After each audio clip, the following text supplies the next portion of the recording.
capable to do anything at any given time. You think I'm talking about this behind me, the G63. I'm talking about this man next to me, Wayne Parnell, a South African cricket legend, a man who we require not only to bat for us when we desperately need runs, but also, hey, yeah, take the ball, get a couple of scalps for us, will you please? The pressure is always on when the man's out there, because this is what we come to expect from the very best in all-rounders in the world. Wayne Parnell, lekker to chat with you, mate.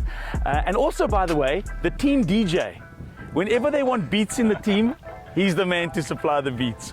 How you been? Yeah, good, man. It's been a while since we've linked up. Yeah, exactly. And you've been a busy man. It's been a while because you've been touring the world. Your proficiencies, you travel everywhere. It's lekker to have you at home for a little bit. Importantly, when I look at this car, I see a car that does it all. It's a statement car, it really is. And I'd like to think that about you as a cricketer. You really are. On the field, we know pressure situations, you make them look too easy. I'll say that because you're always in that position where the pressure's on to make it work for us, and that's what you do. So we're going to hop behind the wheel of this car. We're going to chat about your life in cricket, and I know that you, like I said, a very busy man. So we're going to find out about life currently, juggling and being a successful entrepreneur as well. His wife is the most incredible person we've already had on to chat about behind the wheel of an M5. A great dad as well, and importantly, let's check his driving skills. Let's hop in this car, Parney. Let's go for a spin. Let's do it.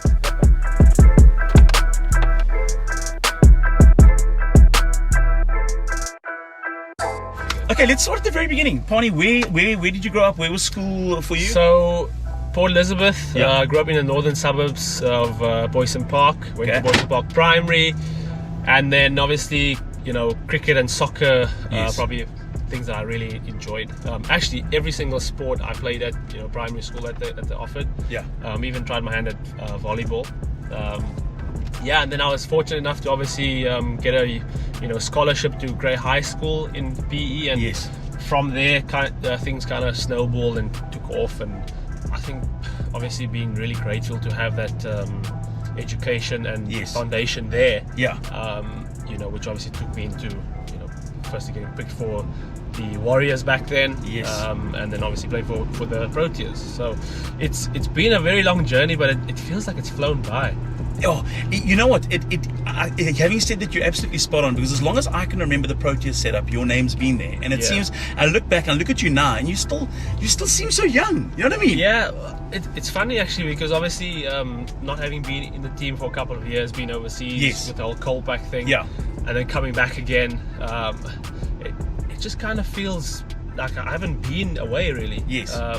But yeah, it's been. I mean, my debut was in 2009, so many years ago. But like you're saying, it feels like it's been just the other day. Exactly. You what I love about you as a person outside of the game of cricket is that you're actually a hell of a lekker guy away from the field as well.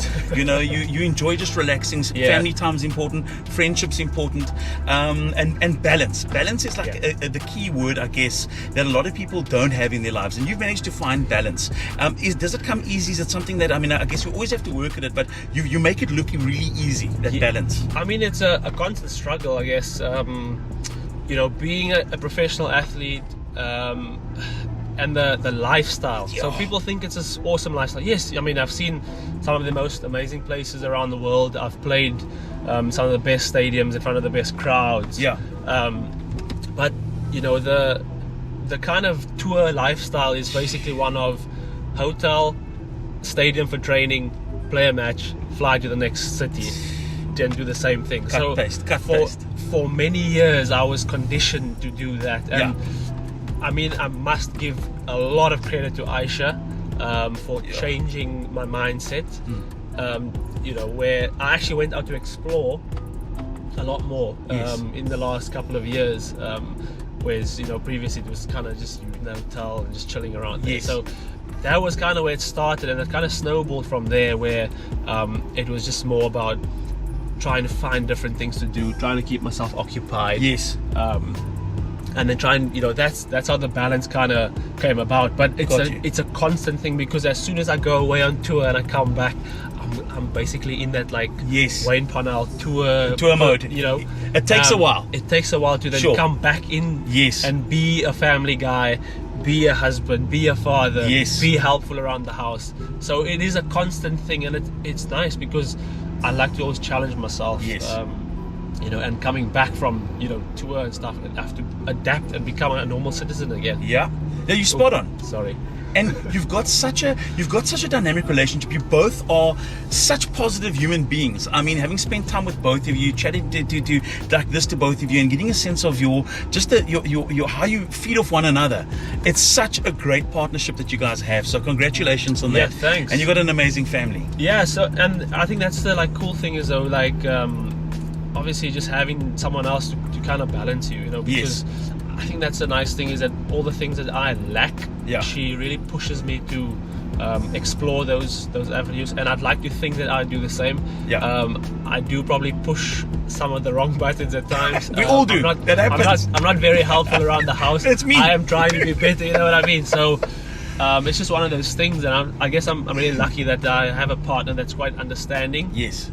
And there are various times when obviously the season gets really busy. Yeah. She understands that as well, and That's amazing. she takes over the reins, and I've tried to also pick up the slack, obviously when she's going through stuff, obviously when she was pregnant. Yes. With the second pregnancy I wasn't really here because I was in the UK last year because of COVID and all of that. Yes. Yeah, so then coming back and your hands are full because then now it's your family's grown. Yeah, so then come back, obviously there's 6 months on my own, surviving. Yeah. Come back, there's another person in my house.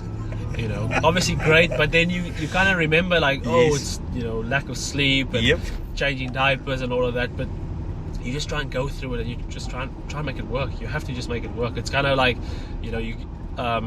she was obviously with the baby, so that's fine, she's used to it. I come back from not having any kids around me to now suddenly having 2 kids.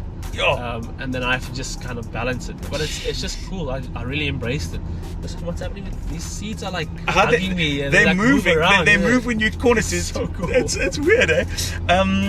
And there's nothing that quite levels you. Hey, it doesn't matter who in the world thinks you're a superstar. When you come home and there's a dirty nappy to be changed, Kids. and you leave, whoever you think the rest of the world thinks that you are gets left at the doorstep, and you are so human. You're like, it's like, never mind what you've done. You could be the man of the match in a World Cup final, go home the next day, and doesn't take away your chores, doesn't take away the fact that babies will fill nappies up with the most unpleasant stuff, and you've got to do what you got to do, man. That's the thing that I love the most about my kids. Obviously they're adorable, they're fun, whatever, but they just ground you, they just level you out. Because I remember a few years ago, I think my son could have been about 18 months or something like that.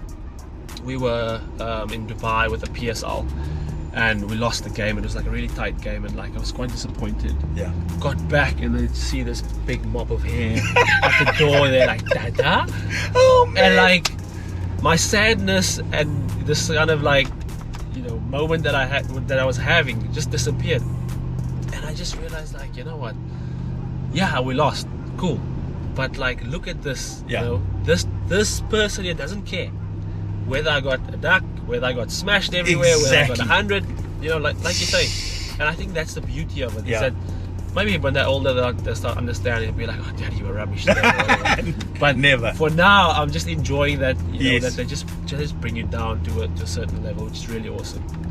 Cricket now, you're still busier than ever. I can guarantee you there's going to be an inclusion into a squad soon that will see you even busier than your usual here. You're playing some of the best cricket at the moment. I think it's just about enjoying it. I think a few years ago, I kind of went into a phase where I wasn't really enjoying it that much. I was kind of focusing on the wrong things. I was more outcome focused, right? Whereas now I'm focusing more inward and just on the processes. Yes. So every day I'm just trying to get better, work on things that are kind of a weakness. Yes. And just trying to figure out how I can get better and how I can improve myself. Yes. But also how I can contribute to the team. And I think that's ultimately what I want to keep doing. Is every single series, every single match is try and be like a piece of a puzzle to fit in and try and complete that, really. So Where, and I want to just break away from cricket for a second, talk about Cape Town. You choose Cape Town to live. You could live anywhere in the world. What are your favorite things about Cape Town? Cape Town, there's so many things. Obviously, if you're outdoorsy, I mean, you've got mountains. Yes. You've got the ocean. We've got some of the best beaches. I think the only negative thing is that the water's so cold. But other than that, like, we've got the best food. Yeah. I mean, we've got everything here in Cape Town. I think people as well. Like, we've got really good people here in Cape Town as well. Yeah. We've got a good blend of people. Yes. And I've said this so many times to so many people around the world. I said Cape Town is probably the best place in the world. Yeah. And I've been to some really cool places and really cool cities, but for me, Cape Town is now home. I can't see myself living anywhere else, really. I can't see you living anywhere else either. The city suits you perfectly. A man of impeccable style and taste, and a man that is, like I said, if you think he's impressive on the field, off the field, he's such a cool oak. Wayne Parnell, thank you, my brother. Bro. Good to see you. Likewise.